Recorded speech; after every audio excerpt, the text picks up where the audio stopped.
मारों से होशियार रहना, इन कटिया मारों से होशियार रहना, क्योंकि जब पिछड़े वर्गों के आरक्षण पर तलवार चली है तो उसमें शाक्त समाज के नौजवान उससे वंचित हुए। आज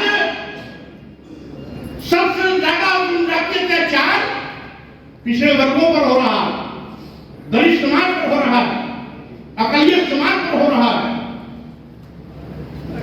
आपको न्याय मिलना बहुत दूर, आपकी एफआईआर तक नहीं लिखी जाती है। अगर एफआईआर दिखाने की हुज्जत करोगे तो उल्टे आप पर ही फर्जी मुकदमे लगा दिए जाते हैं। यह है बात का फर्क। और साथियों,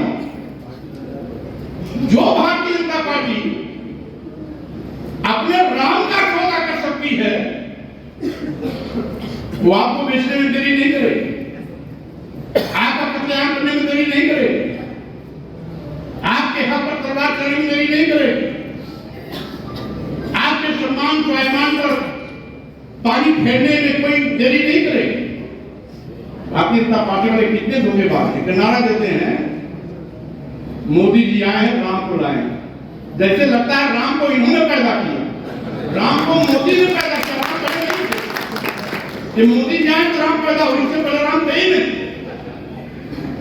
राम के नाम पर भी दुकान चलाने में पीछे नहीं रहते।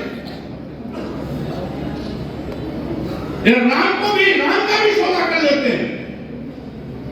और इसीलिए साथियों, मैं आपसे कहना चाहता हूं, हमारे जितने भी दलित समाज के लोग हैं उनको भी सावधान कर देना चाहता हूं। अभी तो आपके आरक्षण पर तलवार चल रही है। ये भारतीय जनता पार्टी के लोग बाबा साहब डॉक्टर अम्बेडकर के संविधान को बदलने की तैयारी कर रहे हैं। बाबा साहब डॉक्टर अम्बेडकर का संविधान सुरक्षित नहीं रहेगा, बाबा साहब डॉक्टर अम्बेडकर के सम्मान से खिलवाड़ करने में गुरेज नहीं करेंगे। और साथियों, इसीलिए मैं कहना चाहता हूं, आज आवश्यकता आज अपने सम्मान स्वाभिमान के साथ ताज ठोक कर खड़ा होने की, भारतीय जनता पार्टी की हिटलरशाही पर रोक लगाने की।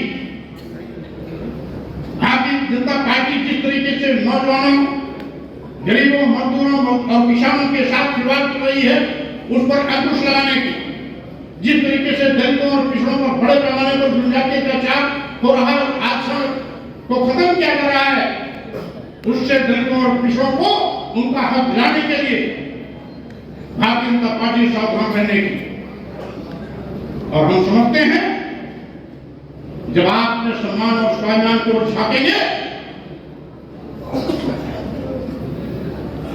तो इस मैत्री लोकसभा में भारतीय जनता पार्टी को ऐसा करारा शब्द मिलेगा, ऐसा करारा शब्द मिलेगा कि कभी भी जो बड़ी बड़ी लंतरानी मारते हैं ये लंतरानी मारना भूल जाएंगे और साथ ही साथ ये अपना बुढ़िया की इज्जत समेटने की तैयारियां भी करेंगे, क्योंकि जान लेंगे कि अगर मैनपुरी लोकसभा पर डिम्पल यादव जीतती है तो 2024 की लोकसभा में अखिलेश यादव जी के नेतृत्व में